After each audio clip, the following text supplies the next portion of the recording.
evening, everyone, and welcome to Ancient Civilization News Network. We're your hosts, Dan Patterson and Jessica Patterson.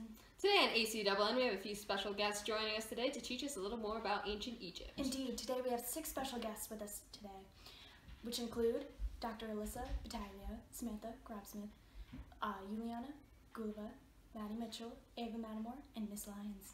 Now it's time to get to our scheduled program. Thank you. I'm here with Dr. Battaglia.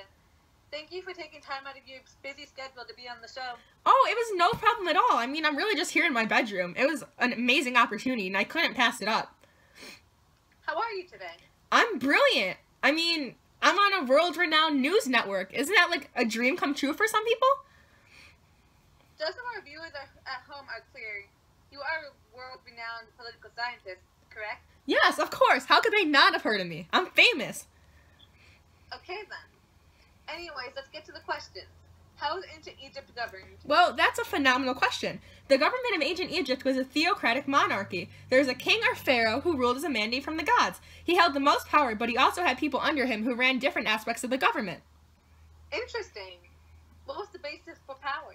The pharaoh was the most powerful person in the government. Although he had other people controlling different aspects of the government, he had the ultimate final say in what happened. He was so powerful, he is even said to represent God's will on earth through his power. The Egyptian people also had to pay taxes to support the government. That's what made it so great. Fascinating. Ancient Egypt is a very old civilization. When exactly did they emerge? And at what point were they at their peak? Egypt was brought together under one ruler, who was King Narmer, in 3200 BCE. Before that, from around 7000 BCE and 5500 BCE, early man came to the Nile River Valley to hunt, fish, and gather food. Around 5500 BCE, Upper and Lower Egypt developed along the Nile. The pattern for Egypt's great civilizations were set from 3200 to 2700 BCE. This is when a lot of values were established. How long were they around? And when did they fall? That is another great question. Ancient Egypt was around for about 3,000 years. The ancient Egyptians also began to become reorganized in about 2700 BCE. That's when they weren't considered ancient Egypt anymore. How were they organized? How were they organized, you ask? The ancient river valleys of Egypt were organized during the Neolithic Revolution. This is when farming was invented and hominids could finally stay in one place. I'm sure you've learned all about that. Like most early river valleys, they settled themselves near a source of water, which was the Nile, as we all know. This is what provided them a ton of their supplies. What caused their rise and fall? The Egyptians created the earliest river valleys during the Neolithic Revolution, as I mentioned earlier. Due to the invention of farming, the ancient river valleys didn't really fall per se. They were simply united together. This happened about 2700 BCE. Did they conquer others? No. Ancient Egypt river valleys did not, in fact, conquer others, contrary to popular belief. Could they have stayed in power if there was difference in geography? Since they didn't technically fall and they were simply united, yes, I suppose they could have. The Nile River Valley was pretty reliable, and it would continue to help them for hundreds of years. Well, thank you again for taking time out of your busy schedule. Oh, it was no trouble at all. Thank you so much for having me. Goodbye. Bye. That was so informative. Oh yeah, the Nile seemed like it was really important. So who do we have next? Next up is Ava Matamore, architect. Hello, Ava, and welcome. It's great to have you here today. Thank you. It's a pleasure being here. So over the past few years, you've become an expert in ancient Egyptian architecture? I have. I've been researching the planning, design, and construction of buildings in ancient Egypt. What kind of structures were found in Egypt? Well, I'm sure you all know about the pyramids. They were not the apex of ancient Egyptian culture, but they were definitely an important example of what the Egyptians can do and build. What other buildings were there?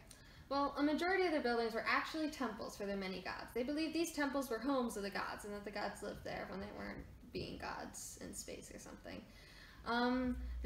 People who were like farmers and like just workers and stuff lived in 2-story homes, and in the first floor there were a few rooms. They had their bedroom, a kitchen, some storage space, and a place for social activities.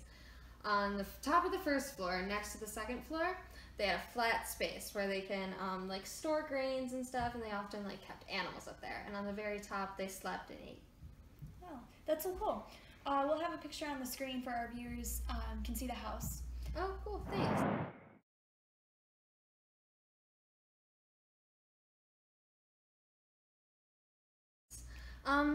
Another thing about the house, you'll notice it has very small windows, and they still have that in Egypt today. That's because it's very, very hot in the desert, and it just keeps them cool. What did the Egyptians use as roads?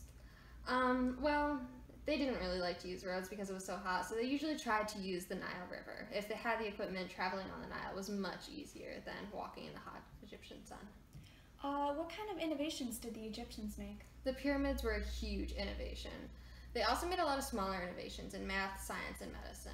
They also invented toothpaste. Oh, that's so cool. What else did they do? They made a ton of innovations in irrigation. What's irrigation? It's where you have the river and then you build canals off of the river to bring water to plants and farms. The Egyptians had a calendar showing when the water would flood, so they knew exactly when these canals would flood and bring water to all their crops. Oh, that's so cool. Well, that's all the time we have for today. Thank you for coming. Thanks for inviting me. Well, now we'll be heading back to Studio 4 with Jessica and Dave. Oh, I don't know if I would want to live in one of those houses, though. Yeah, same. Next up, we have Sam Grobesmith, archaeologist. Hi, I'm Sam and I'm an archaeologist, and I'm going to be answering calls from students who need my help.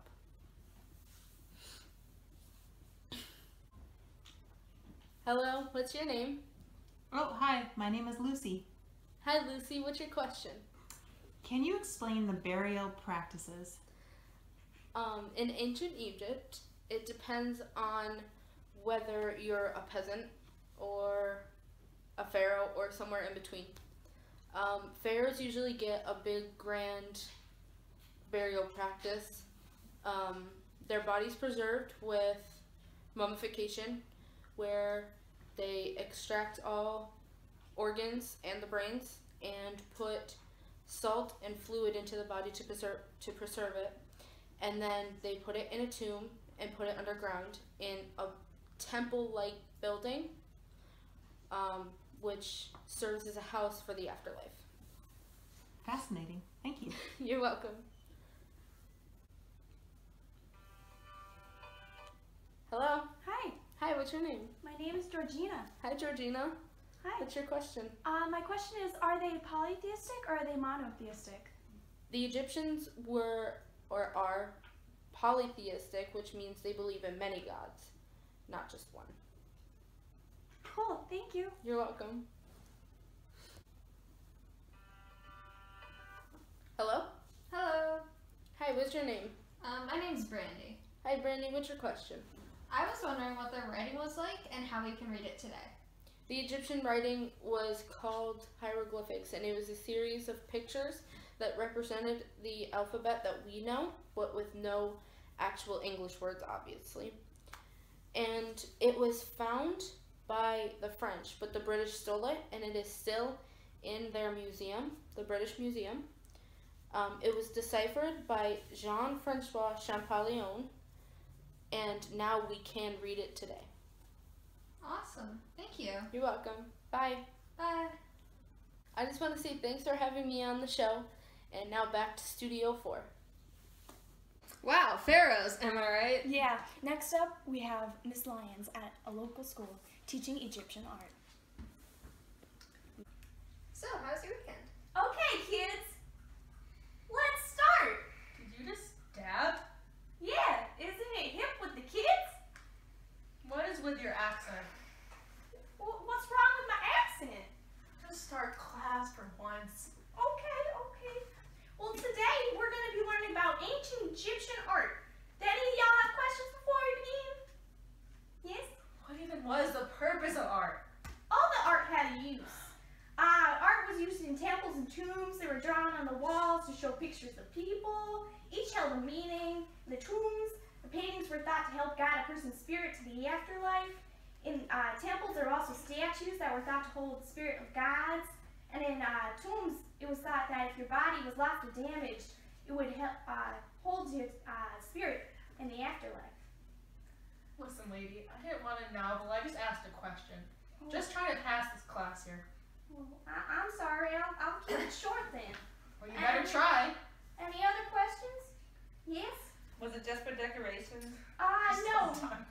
Most of the ancient Egyptian art for religious purposes, a lot of the time based off the perfect balance that reflects the gods, and to worship them, and the belief in the afterlife. Yes?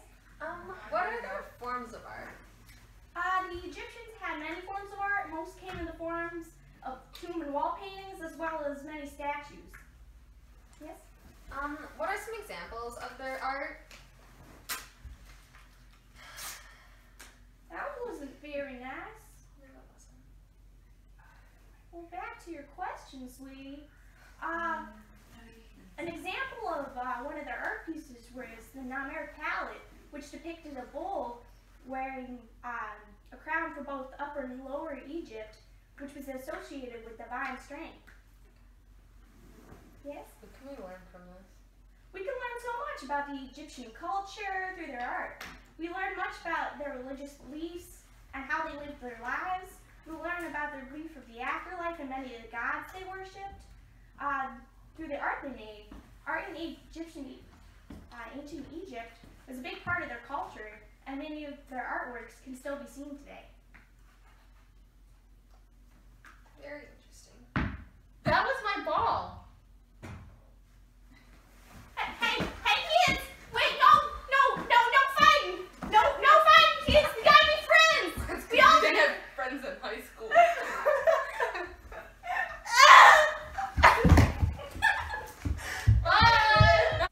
There's still some points that haven't been made yet, so I'm here to finish what that dreadful teacher couldn't. First, back onto the topic that she mentioned about the Namer palette. The Namer palette shows the two bulls as well as the pharaoh Namer. It shows him triumphant over his enemies, and if you look closely you can see the heads of his enemies between his legs. Pharaoh Namer was thought to be the person who united Upper and Lower Egypt, and you can see him wearing the crowns for both Upper and Lower Egypt. And another example of an art piece was the Nefertiti bust.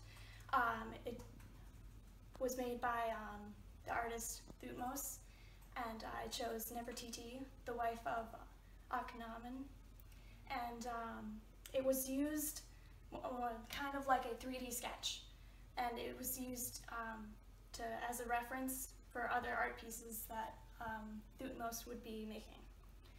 And then another thing that she forgot to mention was that there wasn't only just religious art pieces. It was mostly religious and utilitarian.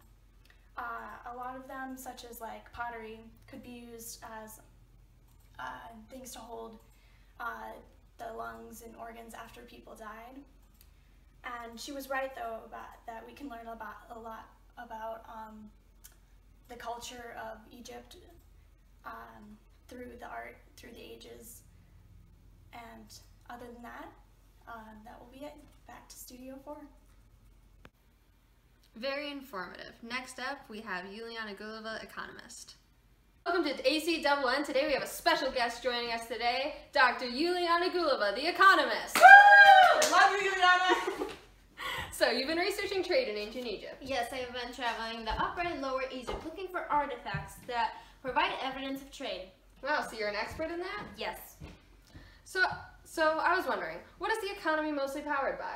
The economy was powered by the construction of pyramids. The pyramids needed labor, and in order to pay, they needed to pay the workers. So did they use money like us Americans? Oh no, they used the barter system. Now, interesting. What's the barter system?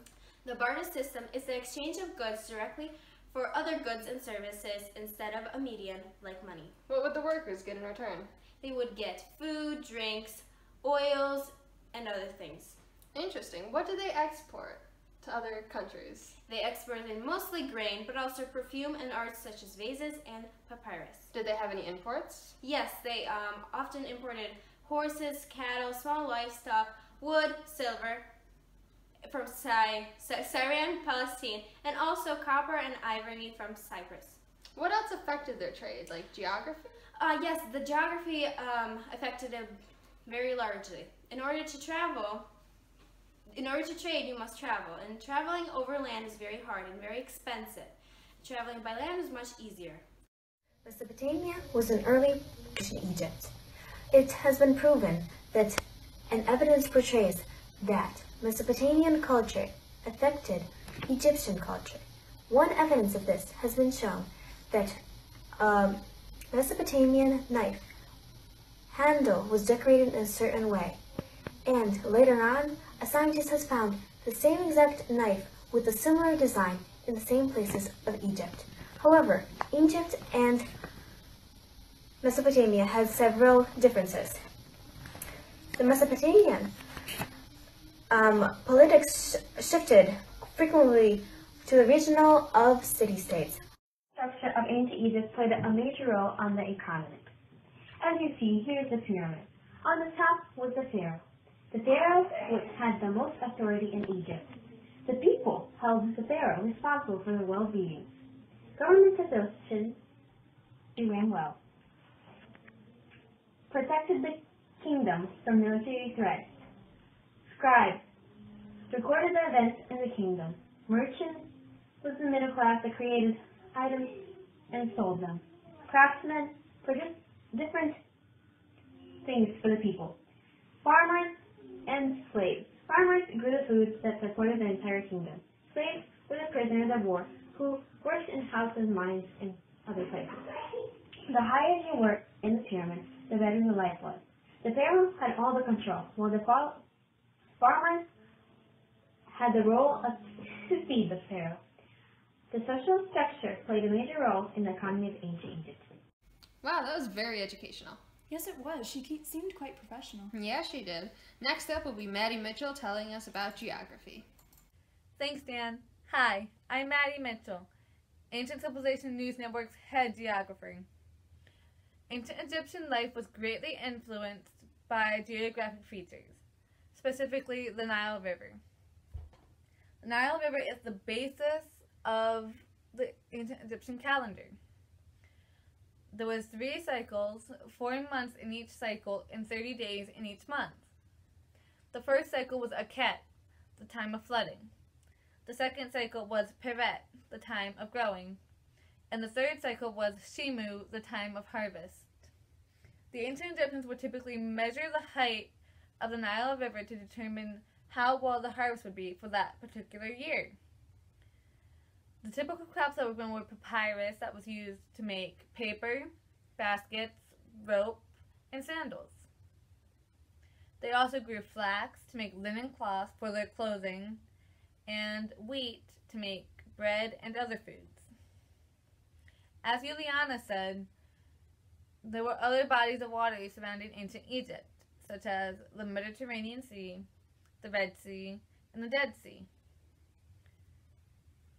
This allowed for travel to be very easy for the ancient Egyptians. And with travel being easy for the ancient Egyptians, that allowed for communication and interactions with other civilizations. They especially communicated with ancient Nubia and the Indus River Valley. We know this because Indus River Valley artifacts were found in ancient Egypt, which means that they interacted and traded through cultural diffusion.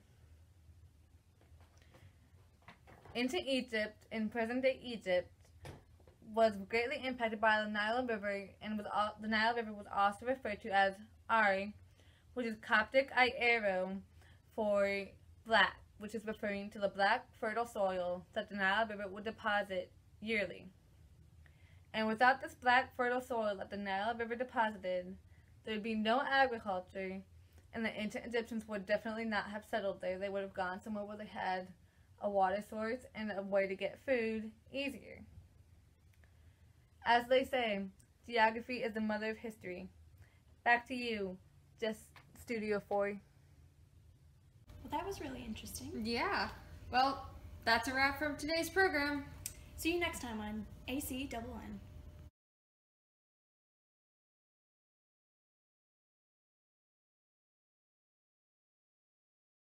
This water is delicious. Thank you.